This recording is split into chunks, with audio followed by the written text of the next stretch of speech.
ሰላም ጤና ይስጥልን ተመልካቾቻችን እንደምን ዋላችሁ እንደምን አመሻችሁ ከአንከር ሚዲያ ዝግጅት ክፍል የአክብሮ ሰላምታችን እናቀርባለን በፋኖ ትግልና በአጠቃላይ በኢትዮጵያ ባሉ ወቅታዊ እንቅስቃሴዎች ላይ በማተኮር የምናደርገውን ቆይታ ነው ለዛሬ የሚዘንላችሁ የቀረብነው አብራችሁን በመቆየት ዝግጅታችን እንድትከታተሉ ግብዣችን ነው መልካም ጊዜ አብይ አህመድ ጀነራሎቹን ሰብስቦ የተነጋገረባቸው ጉዳዮች እንዳሉ ነው ለአንከር ሚዲያ በተለይ በደረሰ መረጃ ላይ የተመለከተው እሱን ጉዳይ እናነሳለን ሌላው ደግሞ ማይቀረው የትብብር ሁኔታ እየመጣ ነው የተለያዩ ኃይሎች ተባብረው የብልጽግናውን ስርዓት ለማስወገድ ወታደራዊ ፖለቲካዊም ትብብር እያደረጉ ነው የደግሞ የማይቀረውን ምጽአተ ብልጽግና ያመጣል በሚል ፍራቻ አብይ አህመድ የተለያዩ እንቅስቃሴዎችን እያደረገ እንዳለ እናንተም በ251 በኩል ለኛም በተመሳሳይ መረጃው ደርሶናል ወደ ፋኖን በተመለከተ የትግራይ ኃይሎችን በተመለከተ እንደዚሁም የኦሮሞ ነጻነት ሰራዊትን በተመለከተ በተለያዩ መንገዶች ማዳከም እርስ በርስ እንዳይግባቡ ማድረግና ሌሎች ጦርነትን በጋራ ይዘውበት እንዳይመጡ የሚያደርጉ የተለያዩ ስትራቴጂዎችን ነድፎ እየተንቀሳቀሰ እንዳለ ደርሶናል እስቲ ከሰራዊቱ እንጀምር እንግዲህ ከደረሰን መረጃ ላይ ለማወቅ እንደተቻለው አብይ አህመድ ሰራዊቱ በተለይ እግረኛው ላይ ተስፋ ቆርጧል እግረኛው ይሄዳል ይማረካል ያልቃል በእግረኛ የመጣ ለውጥ የለም ጀነራሎቹን ሰብስቦ ነው ይሄንን ያለው ወታደር ይሰለጥናል ፋኖ ይማርከዋል በኦሮሞ ነጻነት ሰራዊት ይማረካል ያልቃል እኔ ቀድሞውኑ ነግሬያችሁ ነበር ዘመኑ የቴክኖሎጂ ነው በእግረኛ የሚደረግ ውጊያ ባህላዊ ነው አሁን በከፍተኛ የቴክኖሎጂ በፈጠራቸው መሳሪያዎች ናቸው ውጊያን ማካሄድ የሚቻለው ስለዚህ እናንተ አስፈላጊነት ብዙም አይታየኝም ቴክኖሎጂውን ከሆነም ከውጭ ሰዎች ያስመጣን በዛ ቴክኖሎጂ አማካይነት እንዋጋለን የናንተ የጀነራሎች አስፈላጊነት ምን እንደሆነ አይገባኝም ብሎ በጣም ሞራላቸውን በሚነካ በጣም በከፍተኛ ስድቦች የታጀበ ቆይታ ከጀነራሎቹ ጋር እንዳደረገ ነው የሰማነው ምናልባት እዚህ ላይ ማስተያየት መስጠት ይቻላል ባለፈው መስመራዊ መኮንኖችን ጨምሮ ውጊያውን ሊያሳልጡለት ውጊያውን ሊያካሂዱ የሚችሉ የሰራዊቱ ክፍሎች በከፍተኛ ደረጃ ተመተው ክፍተት እንደተፈጠረ አንስተን ይሄ ስጋት ውስጥ እንደከተታቸው የአብይ አህመድ ጀነራሎችን ገልጸን ነበር አሁን ደግሞ በቀጥታ ለጀነራሎቹ ነው አብይ አህመድ ይሄንን ያላቸው የናንተ ሰራዊት ለብልጽግናም ሆነ ለአጠቃላይ ለስርዓታችን ምንም የፈየደው ነገር የለም መማረክና ኪሳራ ብቻ ነው ውርደት ብቻ ነው ከዛ ይልቅ ሌላ መንገድ መፈለግ አለብን እስካሁንም በአሸናፊነት የዘለቅነው በእናንተ ሳይሆን በቴክኖሎጂ በተጠቀምነው የተለያዩ ጥቃቶች እንጂ ሌላው ምንም ያመጣ ነገር የለም ብሏል ለማንኛውም ይሄንን ጉዳይ እንዴት ታያዋለ በሌላም መንገድ ይሄንን ጉዳይ መመልከት ያስፈልጋል አብይ አህመድ እንዲህ አይነት መረጃዎች እንዲወጡ ሆን ብሎ ያደርግና የሚፈልገው የሆነ ፖለቲካ ቁማር ካለ ለመጫወትም ሊሆን ይችላል እንደምታውቁን ወደ ኋላ ሄድባቸዋለሁ በእኔ በኩል የደረሱትንም መረጃዎች እንደዚሁ ለአድማጭ ተመልካቾቻችን ላጋራና አጠቃላይ እንደምታውቁ ምንድናቸው የሚሉትን ከዛ በተጨማሪ ደግሞ በተለይ አገዛዙ እንግዲህ ተከታታይ የሆነ ግምገማ ነው እያካሄደ ያለው ተከታታይ የሆነ ስብሰባ ነው እያካሄደ ያለውና ይሄ ከምን የመነጨ ነው ያው ከጭንቀት የመነጨ ነው የሆነ ከፍተኛ የሆነ አደጋ ወደ ቤተ መንግስት እየቀረበ ከፍተኛ የሆነ እንግዲህ አደጋው ለብልጽግና ነው አደጋው ለአብይ አህመድ ነው አደጋው ለዩኒፎርም ለባሽ ካድሬውና ለአጠቃላይ ካድሬው ስለዚህ ይሄን አደጋ ለመቀልበስ 7 እየተሰበሰበ ይገኛል እንግዲህ አብይ አህመድ ሰብስቦ ነበር በዚህ ስብሰባ ላይ አንተ ያቀርብካቸው መረጃዎች ሙሉ ለሙሉ ሐሳብ አቅርቧል በተለይ የኛ በተደጋጋሚ ሰራዊት እያሰለጠን በርካታ በጀት ይዘን በርካታ መሳሪያዎችን ከተለያዩ ሀገራት ለምነን ያመጣነው ሁሉ የምንሰጣቸው ለፋኖ እንዲያስረክቡ በሚመስል ነባራዊ ሁኔታ ነው ያለው ለጥላቶቻችን እንዲያስረክቡ ባለበት ነባራዊ ሁኔታ ነው ምናስረክ እዚህ እንዳስገባን ወዲያውኑ ሰራዊት እናስታጥቃለን ወዲያውኑ ፋኖ እጅ ላይ እናገኘዋለን ሌሎች እጆች ላይ እናገኘዋለን ሸኔ ላይና ጽንፈኛው ላይ እናገኘዋለን በሚል በግልጽ ተናግሮታል አብይ አህመድ ይሄ እውነተኛ መረጃ ነው አብይ አህመድ ከተለያየ ሀገር በልመናም በብድርም በሌላም ነገር የሚያስገባውን መሳሪያ በብርሃን ፍጥነት ያው ለራሱ ሰራዊቶች ያስታጥቃል ገሚሱ በምርኮ ገሚሱ ደግሞ ከሞት የተረፈውን መሳሪያ ያነሳ ፋኖ እየታጠቀ ዛሬ በመቶ ሺዎች የሚቆጠር ሰራዊት የተገነባበትና ቅድም የሸዋ ጠቅላይ ግዛት የሸዋ ጠቅላይ ግዛት አሳምነውዝም መካናይዝድ ወደ ማደራጀት እንቅስቃሴ ገቡበት አንዳንዶች አደራጅተው ጨርሰዋል እና ይሄ ከምንም የመነጨ አይደለም ይሄ አብዛኛው በግልጽ ያስቀመጠው ነው ሌላኛው ትክክለኛ መረጃ ነው አብይ አህመድ ሸዋ ጠቅላይ ግዛት ላይ ወሎ ቀጠና ላይ ዩክሬኖች ከራሻ ጋር የሚዋጉበት እቺ 2000 እና 3000 የምትሸጠው ድሮን አለች አይደለ? ካሜራ የምትቀረጽበት እነዛን አስይዞ ልኮ ከዛ በተጨማሪ ጎንደርም ላይ በተለይ እዚህ ወገራ የሚባለው ቀጠና ላይ እንደዚሁ እነዛን ድሮኖች እየላከ አዳዲስ አብራሪዎች ነን። እንግዲህ ትልቁን ድሮን ቢተኩሰው ወጪው በዛበትና ትንንሾቹን በተለይ አርፒጂ ቦምብ እያስያዘ እንግዲህ ትንሽ በተሰባሰቡ ሰዎች ባየ ቁጥር የሚጥልበት ፋኖች ደግሞ እነዛን በክላሽም በስናይፐርም እየጣሉ ያለበት ነባራዊ ሁኔታ አለ። ፋኖች እነዛን ጥለው ማርከው አሳይተዋል። ነገራችን እንግዲህ በተለይ የአገዛዙ ኃይል የመዳከሙ ትልቁን ድሮን ወጪውን አለመቻሉ፣ ተተኳሽ ማጣቱ፣ የገንዘብ እጥረት መግጠሙ፣ ነገር ግን በዚህ አርፒጂ እና ቦምብ አስይዞ 2000 እና አጥፍቶ ጠፊ ድሮኖችን ወደ ህዝባችን ላይ እየተኮሰ እንዳለ በግልጽ ማስቀመጥ ያስፈልጋል። እንግዲህ አብይ አህመድ ሁለት አይነት መረጃዎችን አንድ ስብሰባ ሲያደርግ ያ ስብሰባ እንደሚወጣበት እርግጠኛ ነው። ምክንያቱም የውስጥ አርበኞቹ የቀኝ አባላት ወይም ደግሞ ያገዛዝ እንዲወድቅ 724 የሚሰሩ ኃይሎች አሉ። በአብይ አህመድ ዙሪያ ራሳቸውን አሳልፈው የሰጡ ለህዝብ ጥቅም ማለት ነው። አገዛዝ ውስጥ ሆነው የሚታገሉ አሉ። ስለዚህ እነዚህ ሰዎች መረጃውን ስለሚደርሳቸው ይሄን መረጃ እናገራለሁ። በጎን ደግሞ ለማምናቸው ለትንሽ ክበቦች ደግሞ ስብሰባ ያደርጋል። በጣም የሚያምናቸው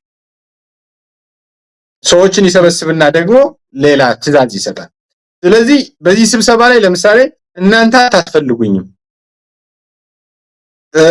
ካስፈለገ ከውጭ አምጥቼ ድሮን ተኳሾችን በቴክኖሎጂ የበላይነት ጥራቶችን አጠፋለሁ፣ ስለዚህ ለራሳችሁ ስትሩ ተዋጉ የሚለውን ሐሳብ እውነት ነው፣ እየተዋጋበት ነው። ቅድም መረጃዎችን ይፋ እንዳስቀመጥነው በጎንደር፣ በሸዋ፣ በጎጃም፣ በወሎ ትንንሽ ድሮኖችን እየላከ እየተኮሰ እንዳለ ከትልቁ ድሮን በላይ ማለት ነው። ከቱርኩና ከአረብ ኤምሬቱ ከቻይናው ድሮን በተጨማሪ እነዚህን ድሮኖች እየላከ እንደሚተኩስ ይታወቃል። ስለዚህ ቴክኖሎጂ የበላይነትን ያዋጣኛል ብሎ ያምናል። ይሄ እምነቱ ነው። ምክንያቱም ሰውየው ከቴክኖሎጂ ጋር ብዙ ግንኙነት አለኝ፣ ፍቅር አለኝ ምናምን የሚል እንደዛ አይነት ነገሮች አሉት። ስለዚህ ይሄ ትክክለኛ እምነቱ ነው። ግን እዚህ ጋር በተለይ መረጃው ይፋ እንደሚወጣ አውቆ ለማሳሳት የሚያደርጋቸው ከዚህ ቀደም ከግለሰቡ ባህሪ አኳያ ስንመለከት እነዚህ ሰዎች መረጃውን እንደዚህ ብለው ሲነግሩ የአየሩን ብቻ ሲያዩ እግረኛውን ሰራዊት በውስጥ አስገብተን እንልካለን፣ እንተኩሳለን እንደማለትም ጭምር ነው። ለዚህ ማሳያ የሚሆነው ከሰሞኑ 6ኛ ቀን የያዘው ውጊያ በምዕራብ ወሎ ግንባር እየተደረገ ነው። ጎንደር ላይ ትናንት ከፍተኛ ውጊያ ተደርጎ ጀግና አርበኞቻችን አተናል።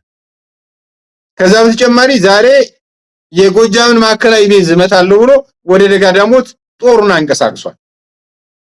ስለዚህ ፋኖ ማድረግ ያለበት ሰማዩንም ምድሩንም በአግባቡ ላዩ ይገባል ማለት ነው። ከዛ አኳያ እንቅስቃሴ ማድረግ መቻል አለበት። በውስጥ ለትንሽ ወይም ደግሞ ለሱ በጣም ታማኝ ለሚባሉት ነብራኑ ጁላ ምናምን በተለይ ለሱ በጣም ተጋሪ ሆነ አባው ታደሰን ጨምሮ ማለት ተጋሪ የሆኑትን ሰብስቦ እንደዚህ አይነት ትዕዛዞች እንደሚሰጥ ይታወቃል። ስለዚህ ሁለቱንም ማየት ያስፈልጋል ብያምናለሁ። ከዛ በተጨማሪ የብልጽግና አገዛዝ ከፍተኛ የሆነ ፍራቻ ውስጥ እንዳለ አድማጭ ተመልካቾቻችን ማስታወስና ማሳወቅ እንፈልጋለን።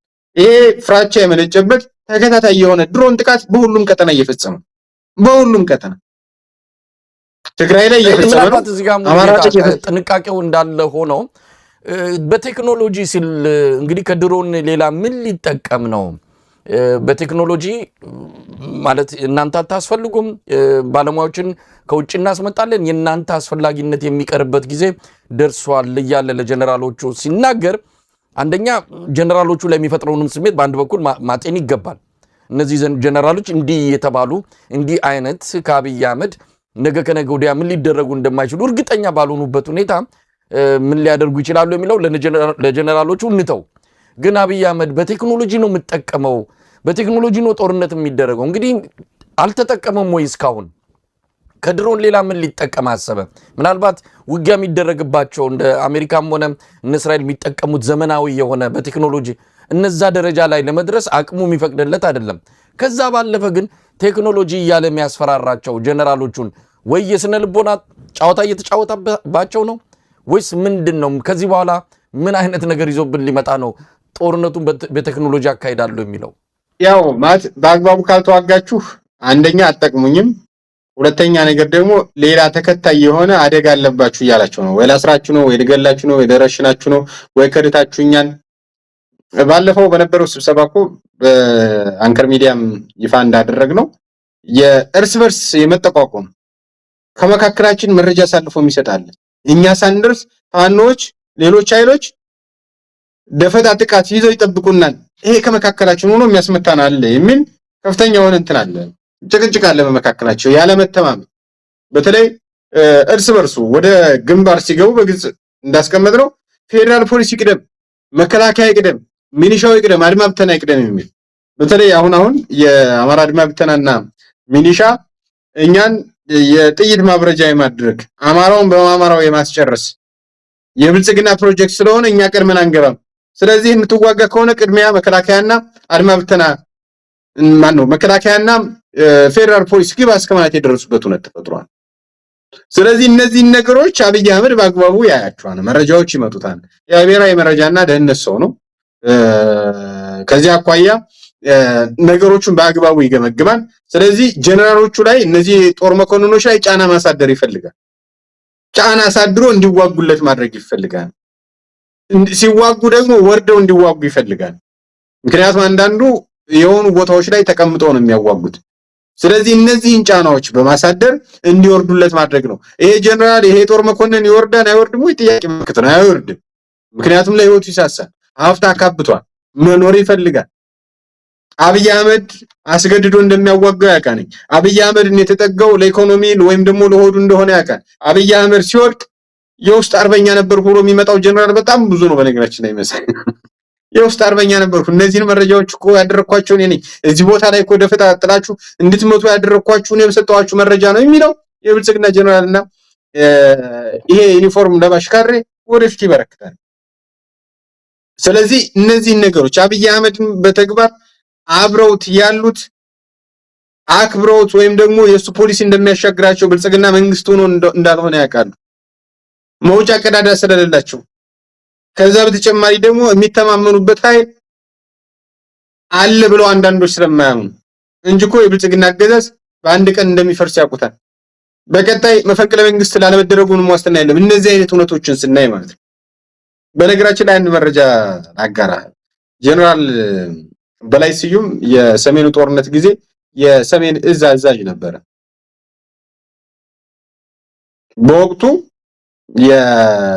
እዚህ በተለይ የትግራይ ማህበረሰብ ከፍተኛ የሆነ በደል እየደረሰብን ነው በመከላከያም በሻዕቢያ ኃይሎችም የሚል ቅሬታ ሳያቀርቡ አይ እኛ ሁነቱን እንገመግማለን፣ እንከታተላለን፣ የሌሎች አገር ወታደሮች በእንደዚህ አይነት እንቅስቃሴ ውስጥ ተሰማርተው ከሆነ ክትትል አድርገን የመፍትሄ ሐሳብ እናስቀምጣለን የሚል ሐሳብ ያቀርባል መሳይ ማለት ነው። ከዛ በኋላ አብይ አህመድ የመጨረሻ ተላላኪ ስለሆነ ከሻዕቢያዎች መንደር እኛ እናንተን አግዘን እንዋጋለን፣ እናንተ ጀነራሎች ግን ህዝብ ሰብስበው እንደዚህ ያወግዙናል የሚል ጥያቄ ሲያቀርብለት ወዲያውኑ ነው ያነሳው ከስልጣኑ ማለት ነው። እንግዲህ የተደረገው መቀሌ በገቡ እንግዲህ ህዳር ውስጥ ነው መቀሌ ላይ የተገባው። መቀሌ እዚህ አነሳውና ከህዳር እስከ መጋቢትና ሚያዝያ ድረስ እስከ ሚያዝያ ድረስ ከስልጣኑ አንስቶት አስቀመጠው ማለት ነው። የዋግ አካባቢ ሰው ነው ጀነራል በላይ ስዩም። የዋግ ጀነራሎች በብዛት ይኖራሉ። አሁንም አብዛኛዎቹን ከፍተኛ ስልጣኖች ተቆጣጥረዋል። በተለይ ሰሜን ወሎ የሚባለው አሁን ሀገሪቱን እያደቀቁ ያሉት ማለት ነው። እነዚህ ጀነራሎች አመጽ ያስነሱብኛል ብሎ ስላመነ የትንሳኤ ጊዜ በግ እየጎተተ ወደ ጀነራል በላይ ስዩም ሄደ። እንደው አኩርፈኝ ቀርታ ነው ወይ እንደሆነስ ባልደውልልህ ስራ በዝቶብኝ ነው፣ ጦርነት እየመራው ነው ጦርነት እየመራው ነው፣ እንደው አንተ እንኳን አትደውልልኝም ብሎ በግ እየጎተተ ሄዳል። አይ እኔ እንኳን በግ አልበላም ፍየል አርጃለሁ ስለዚህ አያስፈልገኝም ሲለው አይ እንግዲህ ኩርፊያን አቁም በሚል ወዲያውኑ አነሳው። አሁን የሆነ ከፍተኛ አመራር አድርጎታል፣ የመረጃና ደህንነት ነው ምናምን አድርጎታልና እንደዚህ እያደረገ ነው መምራት የሚፈልገው። የእውነት እንዳያኮርፉበት፣ አመጽ እንዳያስነሱበት በሌላ ነገር ለህዝብ የሚቆረቆሩትን ማሸማቀቅ፣ ከዛ በተጨማሪ ተላላኪነቱን ደግሞ በደንብ በአግባቡ የሚፈጽሙለትን ደግሞ በሹመት ላይ ሹመት መስጠት እንደዛ ያደርጋል። ባለፈው የዘመቻ አርበኛ አደማሊ አባናደው መስከረም 14 ቀን እስከ መስከረም 30 ቀን በተደረገው ውጊያም እነ ጀነራል አባው ታደሰ ኮምቦልቻ ላይ ስብሰባ ባሉበት ውጊያ ተደርጎበት የብልጽግና ክፍለ ጦሮች ከውጊያ ካርታ ሲፋቁ የሰሜን ምስራቅ እዝ ዋና አዛዡን ስሙ ጠፋኝ ይቅርታ እሱን ግለሰብ ለአንተ ሹመት ስላልሰጠንህ ነው ወይ አኩርፈህ ነው ወይ ሰራዊቱን ያስበላው ያስመታው? እንግዲህ አብዛኛው የተመታውና የተበላው በርካታ ክፍለ ጦሮችም ከውጊያ ካርታ የተፋቁት በዛን ወቅት ነበርና ይሄ ግለሰብ ደግሞ ምክትሉ ሹመት ሲያገኝ ዋናው ሹመት አላገኝም፣ ኮከብ አልተደረደረለትም እና አኩርፈህ ነው ወይ ያስመታን እስከማለት ግምገማ አድርገዋል። እርስ በርሳቸው የማይተማመኑ ናቸው። ለዛ ነው በተደጋጋሚ ግን እየሰበሰበ የውስጥ ክበብ ስብሰባ ላይ እየጠራ ለማሸማቀቅ ከዛ በተጨማሪ ከማን ጋር እንደምሰሩ ምናምን እያለ ከፍተኛ ጥረት ያደርጋል። ያው ስልካቸውን አብዛኛዎቹ ሊያወሩ ሲፈልጉ እርስ በርሳቸው እንኳን ስለማይተማመኑ ሌላ ክፍል አስቀምጠው ነው የሚመጡት። ይቀዳናን ይከታተለናን ብለው ስለሚያምኑ በዚህም የእስራኤል መንግስትም ድጋፍ ያደርግለታል ተብሎ ስለሚታመን ማለት ነው። እንደዚህ አይነት ሁነቶች አሉ። ስለዚህ ዋና ዓላማ የተለየ ቴክኖሎጂ የጨመረው የለም። የተለየ ቴክኖሎጂ እንኳን እንዲጨምር ያለውን አጥቷ ነው ብልጽግና ማለት ነው። ያለውን ያጣው አንደኛ የተተኳሽ ጥረት ገጥሞታል። ስለዚህ በትንንሽ በአርፒጂ እና በቦምብ በ2000 እና 3000 ዶላር ከዚህ በፊት ከቻይናም በምንም በእርዳታ የገቡለት ወይም ደግሞ እዚህ የኮሪደር ልማቱን ለማሳየት በርካታ ድሮን ሰብስቦ አሳይቷናል። እነዛን ወደ ጦር ሜዳ ወርዷቸዋል። አዲስ አበባ ላይ ድሮን ማሽከርከር አይቻልም ብሎ ካሜራ ባለሙያዎችን ከልክሎ እሱ ግን እነዛን ካሜራዎች ወደ ጦር ሜዳ አወርዷቸዋል። በራሱ ሲሆን ይፈቀዳል፣ ህዝብ ለመጨፍጨፍ ሲሆን ይፈቀዳል። በአሁን ድሮን ይዘህ መግባት አይችልም። እቺ ካሜራ ማለት ነው ፎቶ ማንሽ። በርካታ የውጭ ሀገር ጋዜጠኞች ኢትዮጵያ ውስጥ ያሉትን ቅርሶችን ምናምን ለመጎብኘት ሲመጡ ያንን ካሜራቸው ተቀብለው ይወስዱባቸዋል። ወስደውም ዝም አይሏቸውም። ደህና ድሮን ከሆነ ወደ ጦር ሜዳ እንውሰደው ነው እንትን የዚህ ያለ የመጨረሻ የኖረኝነት ጥግ ላይ ደርሰዋል። ይሄን በአግባቡ ማየትና መረዳት ያስፈልጋል። የተጨመረ ቴክኖሎጂ የለም፣ እንደውም የወረደ እንቅስቃሴ ውስጥ ገብቷል። ፋኖ ደግሞ እነዚህ ነገሮች በአግባቡ ይረዳቸዋል። ለምሳሌ ያልከው ጥንቃቄ የሚያስፈልገው ጉዳይ ነው። እግረኛ ሰራዊት ከዚህ በኋላ አልጠቀምም፣ ምንም አይጠቅመንም እግረኛ ሰራዊት፣ እኛ በቴክኖሎጂ ነው የምንጠቀመው የሚለው በራሱ መረጃውን እንዳለው ወስዶ ግን ጥንቃቄ ማድረግ ያስፈልጋል። ቀደም ሲል እንዳልከው በምድርም በሰማይም የሚመጣውን የአብይ አህመድ ኃይል በአግባቡ ምላሽ መስጠት የፋኖች ኃላፊነት እንደሆነ እኛ ለነሱ ልንነግር አንችልም። መረጃውን ግን በአግባቡ መመልከት ይገባል። እግረኛ አልጠቀምም ሲል በገፍ እያሰለጠነ እያስገባ ነው ያለው። በገፍ ያው በቪዲዮ ተቀርጾ የሚወጡትን የምርኮኞች ማዕት መቼም አብይ አህመድ ሊያስተባብል በማይችልበት ሁኔታ ነው እንደነዚህ አይነት መረጃዎችና ማስረጃዎች በስፋት እየወጡ ያሉት። የኢትዮጵያ እናቶች ያሉ ልጆቻችን የት ነው እያሉ ይጠይቃሉ። ምላሽ የሚሰጣቸው የለም። ነገ ከነገ ወዲያ አብይ አህመድ ራሱ የሚጠብቀው የህዝብ ጥያቄ ከወዲሁ በጣም ተከማችቶ ሊገፋውና ዞር ሊያደርገው በማይችል ሁኔታ ነው ወደ ፊት እየገፋበት እየመጣ ያለው። ህዝብ እየጠየቀ ነው። ልጆቻችን የታሉ? ባሎቻችን የታሉ? እንዲህ አይነት ጥያቄዎች እየመጣ ነውና ከሰራዊቱ አካባቢ በቅርቡም የምትሰማው ነው። በተለያዩ ጉዳዮች ላይ ሰራዊቱ ቅሬታውን እያቀረበ ይገኛል። አብይ አህመድ ለዚህ እስካሁን ተገቢው መልስ አልሰጠም። ካድሬ በሚፈነጭባት፣ ካድሬ በሀብት ላይ ሀብት በሚቆልልባት ሀገር ለሀገር መስዋዕትነት ይከፍላል የተባለው መከላከያ ሰራዊት ግን አንዲት ቁራሽ መሬት ቃል ተገብቶለት እሱንም ሊያገኝ የማይችልበት ሁኔታ መፈጠሩ ትልቅ ተቃውሞ ነው በሰራዊት ውስጥ እየተዛመተ የሚገኘው። በዚህ ላይ መስዋዕትነቱም በአግባቡ አይገለጽም። ሲሞት እንኳን እንደ ውሻ ቶሎ አንጠልጥለው ሆደው የሚቀብሩበት ሁኔታ ሰራዊቱ መሃል የፈጠረው ቅሬታ ቀላል የሚባል አይደለምና አብይ አሁን ይህንን ሊገፋው አይችልም። በዚህም በዚያም በግራም በቀኝም አጣብቂኝ ውስጥ እንደገባ ነው የምረዳው። እንደ ወደ ሁለተኛው መረጃ ከመሄድ በፊት የምትለው ነገር ካለ ሙልጌታ? ያው የምጨምረው ነገር ቢኖር ያው የብልጽግና አገዛዝ ከፍተኛ የሆነ የቅዠት ሂደት ውስጥ ነው ያለው። ከፍተኛ የሆነ ጭንቀት ውስጥ ነው ያለው። በጭንቀት ውስጥ ደግሞ የሚወስነው ነገር አይታወቅም። ስለዚህ ከፍተኛ የሆነ ውድመት ሊያስከትል ይችላል።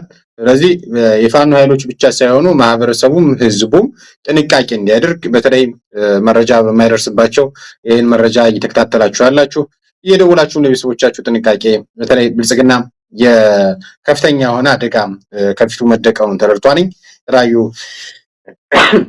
የተለያዩ ሁነቶችን ለማድረግ ከፍተኛ ጥረት እያደረገ ነው። ስለዚህ የከፍ አደጋ እንዳይፈጠር ማህበረሰቡ ልዩ ጥንቃቄ ማድረግ እንዳለበት ሁላችንም ኃላፊነት ወስደን ኃላፊነታችንን እንወጣ ማሳሰብ ፈልጋለሁ፣ ማስታወስ ፈልጋለሁ። ይሄንም ጨምሮ ሙሉጌታ፣ እንግዲህ ሌላው መረጃ በቀጥታ ይሄ መረጃ በእናንተም በኩል ሲመጣ ትክክለኛነቱንም የሚያሳይ ነው። በተለያየ መንገድ ነው ለእናንተም ለእኛም የመጣው። እንግዲህ የአብይ አህመድ አገዛዝ ትልቅ ስጋት ውስጥ ነው ያለው። በሚቀጥሉት 3 ወራት የአዲሱን መንግስት መስከረም መጨረሻ ላይ እስኪመሰርት ድረስ ምናልባት ለዛስ ይበቃል ወይ ለዛስ እንደርሳለን የሚል ጭንቀት እንዳያዛቸውና በተለያየ መልኩችን 3 ወራት የክረምቷን ጊዜ የምናልፍ ከሆነ ቀጣዩን 5 ዓመታት ያለ ስጋት እንቀጥላለን የሚል እንዲህ አይነት ጭንቀት ውስጥ እንደገቡ የሚያሳዩ የተለያዩ መረጃዎች ያመለክታሉ። በተለይም የኢትዮጵያ የተለያዩ ኃይሎች ተጣምረው ተባብረው የሚመጡ ከሆነ የብልጽግና እድሜ በአስከፊ ሁኔታ የሚያጥርበት ጊዜ ተቃርቧል በሚል ያ ጊዜ ደግሞ ይሄ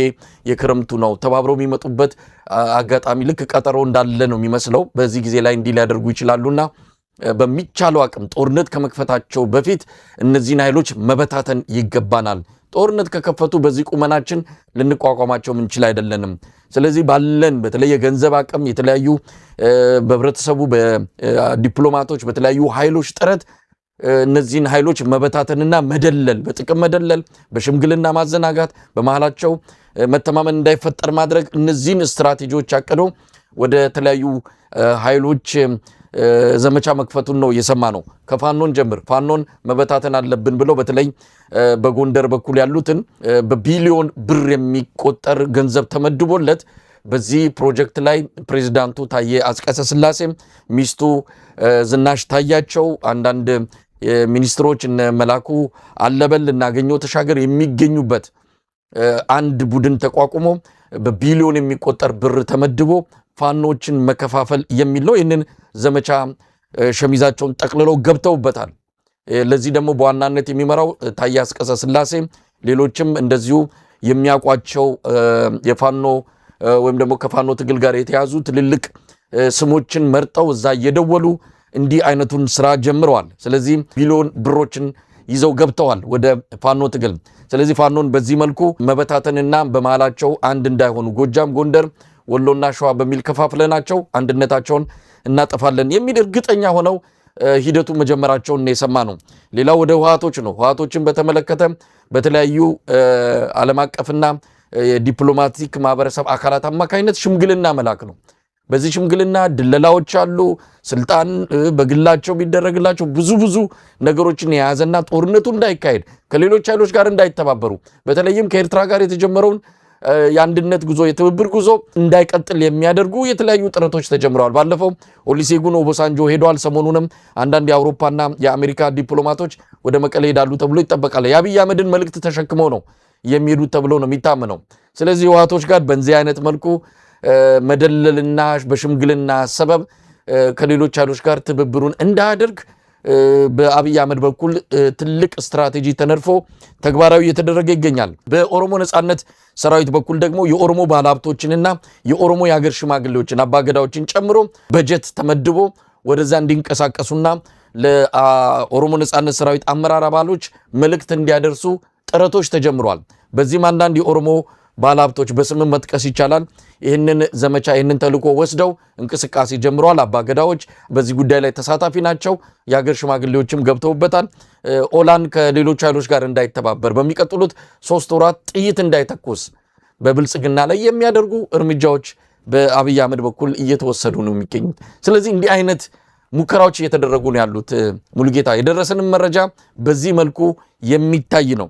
ምን ማለት ይቻላል? አብይ አህመድ ጥይት እንዳይተኮስበት ተባብረው እንዳይመጡበት የሚቻለውን ሁሉ እያደረገ ነው ያለው። አንዳንድ መረጃዎችን በደንብ አድማጭ ተመልካቾቻችንም እንዲሁም ደግሞ ይሄን ለሚከታተሉ ኃይሎችም በደንብ ተንተን አድርጎ ማቅረብ ያስፈልጋል። ያው ያልካቸው መረጃዎች ሙሉ ለሙሉ እውነት ናቸው። ለእኛም እንደ ኢትዮ 251 ሚዲያ ደርሰውናል።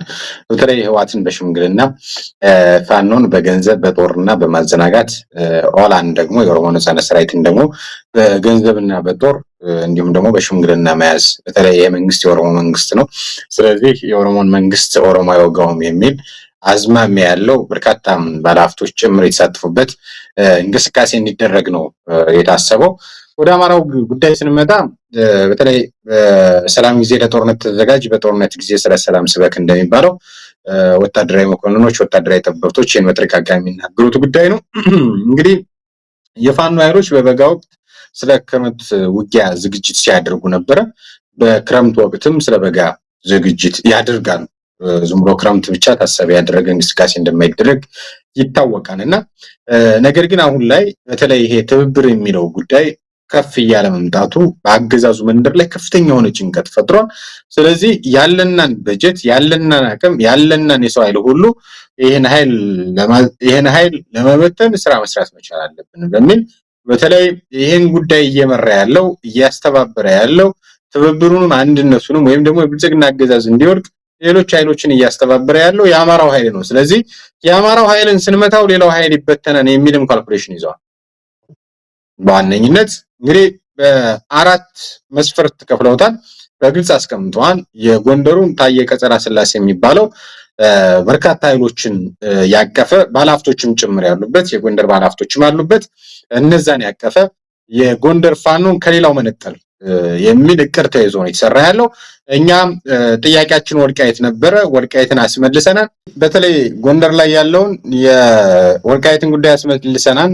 የደራ ጉዳይ፣ የመተከል ጉዳይ፣ የአዲስ አበባ ጉዳይ፣ አጠቃላይ የዜራ ያለማጣ ጉዳይ አይመለከተንም።